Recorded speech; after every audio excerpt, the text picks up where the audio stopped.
Welcome to TNPSC லட்சிய விதைகள். நம்ம இந்த வீடியோ பதிவில் என்ன பார்க்க போகிறோம் அப்படின்னா, இம்பார்ட்டன்ட் சயின்ஸ் கொஸ்டின் டாபிக் வைஸாக வந்து நம்ம பார்த்துட்ருக்கோம். ஓகேங்களா, ஆல்ரெடி 20 நாள்களுக்கு உண்டான வீடியோக்கள் நம்ம போட்டாச்சு. ஓகேங்களா, ஸோ நீங்கள் இன்னும் பார்க்கல அப்படின்னா டிஸ்கிரிப்ஷனில் பிளேலிஸ்ட் லிங்க் கொடுக்குறேன், போய் செக் பண்ணி பாருங்கள். ஓகேங்களா, ஸோ இன்றைக்கி 21வது நாளில் வந்து வேர் தொகுப்பு மற்றும் உணவூட்டம் அப்படின்ற டாப்பிக்கில் இருந்து சில முக்கியமான வினாக்களை பார்க்கலாம். ஓகேங்களா, ஸோ இது என்ன அடிப்படையில் நம்ம கொடுத்துட்ருக்கோம் அப்படின்னா, டோட்டலாக ஒரு 2000 கொஸ்டின்ஸ் கிட்டத்தட்ட சயின்ஸ்லேருந்து கொடுத்து சயின்ஸே படிக்கலை அப்படின்னா கூட இந்த 2500 கொஸ்டினை படித்தாலே ஒரு 5 கொஸ்டின்ஸாவது மினிமம் எடுக்கணும் அப்படின்ற அடிப்படையில் தான் இது கொடுக்கப்பட்டிருக்குது. உங்களுக்கு இந்த 20 டாபிக்ஸ் நீங்கள் பார்த்தாலே உங்களுக்கு புரிஞ்சிருக்கும் ப்ரீவியஸ் இயரில் எப்படி வந்திருக்கு அப்படின்றது அடிப்படையில். ஓகேங்களா, சரி ஓகே, இன்றைக்கான கொஸ்டின்ஸ் நம்ம பார்க்கலாம்.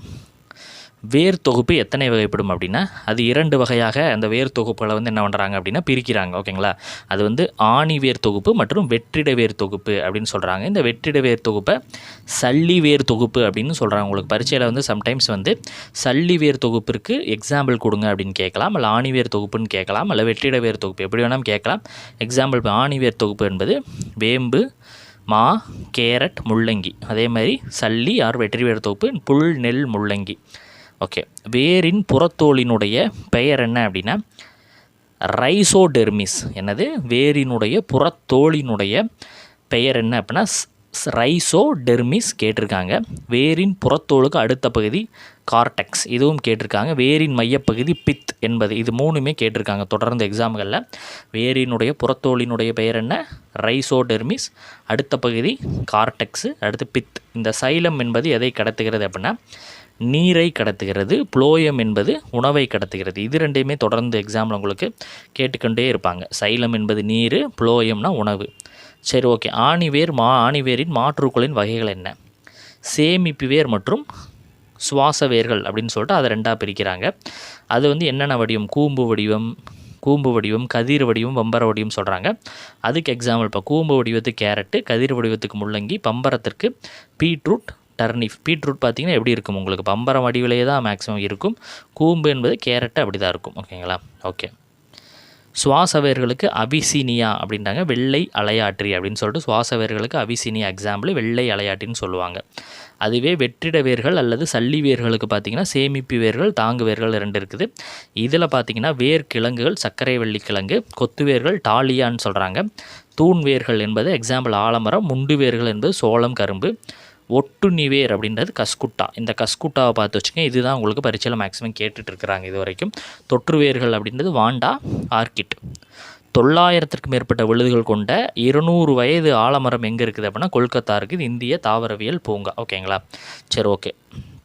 அடுத்த டாபிக் பார்க்குறதுக்கு முன்னாடி ஒரு சிறிய தகவல் என்ன சார் அப்படின்னா, நிறையா நண்பர்கள் வந்து பிடிஎஃப் வந்து நம்மக்கிட்ட என்ன தொடர்ந்து வந்து சார் இதனுடைய பிடிஎஃப் கொடுங்க அப்படின்ற மாதிரி கேட்குறீங்க. ஓகேங்களா, ஸோ நீங்கள் எழுதி படிக்கிறதான் நாங்கள் என்ன பண்ணுறோம் விரும்புகிறோம் அப்படின்னா விரும்புகிறோம். ஓகேங்களா, ஸோ உங்களுக்கு அதையும் மீறி வந்து இல்லை சார் எங்களுக்கு டைம் இல்லை, பிடிஎஃப் தான் எங்களுக்கு வேணும் அப்படின்னா நீங்கள் டிஸ்பிளேயில் தெரிகிற நம்பரை கான்டாக்ட் பண்ணுங்கள். ஓகேங்களா, ஓகே.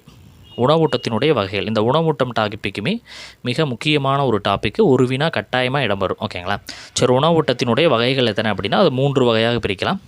தற்சார்பு ஊட்டமுறை, பிறசார்பு ஊட்டமுறை, அந்த மாதிரி பிரிக்கலாம். ஓகேங்களா, ஸோ தற்சார்பு ஊட்டமுறைக்கு வந்து எடுத்துக்காட்டு என்ன அப்படின்னா பசுந்தாவரங்கள் யூக்ளினா கேட்பாங்க. பிறசார்பு ஊட்டுமுறை ஒட்டுண்ணி வகைகள், சாருண்ணி வகைகள். ஒட்டுண்ணி வகைகளை வந்து 2 வகையாக பிரிக்கலாம். புற ஒட்டுண்ணிகள், அதாவது பேன் நம்ம மண்டைக்கு மேலே இருக்குது, அட்டை பூச்சி பேன் போன்றதெல்லாம். அக ஒட்டுண்ணிகளுக்கு உருளைப்புழு அப்படின்னு சொல்லிட்டு சொல்லலாம். சிறப்பு வகை உணவூட்டும் பூச்சி உண்ணும் தாவரங்கள். ஓகேங்களா, சரி ஓகே. சாருண்ணிகள் அப்படின்றது என்ன? இறந்து போன தாவர விலங்கு பொருட்களை மக்கச் செய்து எளிய மூலக்கூறாக மாற்றி அவற்றை உடல் சுவர் வழியாக உறிஞ்சுவதை என்ன சொல்கிறாங்க? சாருண்ணிகள் அப்படின்னு சொல்லிட்டு சொல்லப்படுகிறது. அதுவே பூச்சி உண்ணும் தாவரங்கள் அப்படின்னா என்ன? நெப்பந்தஸ், டிரோசீரா, யூட்ரிகுலேரியா. இது வந்து ஒரு 10 எக்ஸாம்பிளாக கேட்டிருப்பாங்க. பூச்சி உண்ணும் தாவரம் நெப்பந்தப்ஸ், டிரோசீரா, யூட்ரிகுலேரியா. ஓகேங்களா, பூச்சி உண்ணும் தாவரங்களை பூச்சிகளை உண்ண காரணம் என்ன? நைட்ரஜன் சத்து குறைந்த மண்ணில் வளர்வதால் பூச்சிகளை பிடித்து கொண்டு அதில் உள்ள நைட்ரஜனை பெறுகின்றன அப்படின்ற இது ஒரு இதில் கேட்டது தான். தாவரங்கள் மற்றும் விலங்குகளை 2 முன்பவைகளை எவ்வாறு அழைக்கும்? அனைத்துண்ணி நம்ம சொல்லும், மனிதன், காகம். எக்ஸாம்பிள், எந்த அமிலம் நிறைந்த கத்திரிக்காய் இருதய நோய் வராமல் தடுக்கும் அப்படின்னா அஸ்கார்பிக் அமிலம். அப்போ கத்திரிக்காயில் என்ன அமிலம் இருக்குது? அஸ்கார்பிக் அமிலம். ஆல்ரெடி அமிலத்தில் நம்ம போட்டிருக்கிறோம். ஓகேங்களா, சரி ஓகே.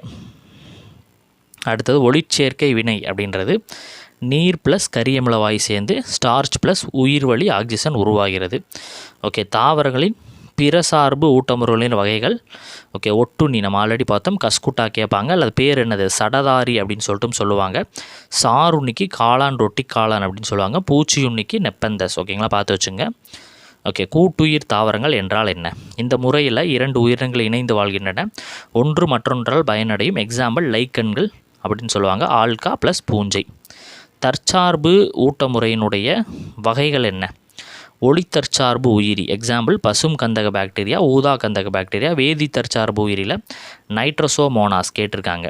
பிறச்சார்பு வகை ஊட்டமுறையினுடைய வகைகள் மட்குண்ணி வகையில் பூஞ்சைகள் அப்படின்னு மியூக்கர் நாய்க்குடைன்னு சொல்கிறாங்க. பாக்டீரியா பேசில்லஸ் சப்டிலிஸ் ஆஞ்சியோஸ்பேம் மானோட்ரோமான்னு சொல்கிறாங்க. ஒட்டுண்ணி வகை ஊட்டமுறைக்கு பூஞ்சைகளில் செர்கோஸ்போரா பெர்சனேட்டா, பாக்டீரியா சாந்தோமோனோசிட்ரி, ஆஞ்சியோஸ்பெம் கஸ்குட்டா அம்மையார் கூந்தல் அல்லது சடதாரி அப்படின்னு சொல்லுவாங்க. கூட்டுயிர் உணவூட்ட முறைக்கு எக்ஸாம்பிள் லைக்கன், மைக்ரோரைசா, ரைசோபியம். ஒட்டுண்ணி தாவரங்களில் கனிமங்களை உறிஞ்சுவதற்குள்ள சிறப்பு உறுப்பின் பெயர் ஹாஸ்டோரியங்கள். ஓகேங்களா, ஸோ இன்றைக்கான 21வது டாபிக் வந்து நம்ம பார்த்துருக்குறோம். ஓகேங்களா, இது எவ்வளோ டெப்த்தாகவும் ஆழமாகவும் எடுக்கப்பட்டிருக்குது அப்படிங்கிறது உங்களுக்கு தெரியும். மிக முக்கியமான வினாக்களை நம்ம தொகுத்து நீண்ட உழைப்புக்கு பிறகு தான் அதை நம்ம எடுக்கிறோம். ஓகேங்களா, ஒவ்வொரு புத்தகத்துலையுமே அனலைஸ் பண்ணி இதுக்கு எந்த மாதிரிலாம் கேட்டிருக்கிறாங்க, கேட்கக்கூடிய வகையில் என்னென்னலாம் இருக்குது எல்லாத்தையும் தான் நம்ம கொடுத்துட்ருக்குறோம். ஓகேங்களா, இது வரைக்கும் நீங்கள் சப்ஸ்கிரைப் பண்ணாமல் இருந்தீங்கன்னா சப்ஸ்கிரைப் பண்ணி வச்சுக்கோங்க. உங்கள் நண்பர்களுக்கு ஷேர் பண்ணுங்கள். அடுத்தடுத்த வீடியோ பதிவுகளை சந்திக்கலாம். தேங்க்யூ.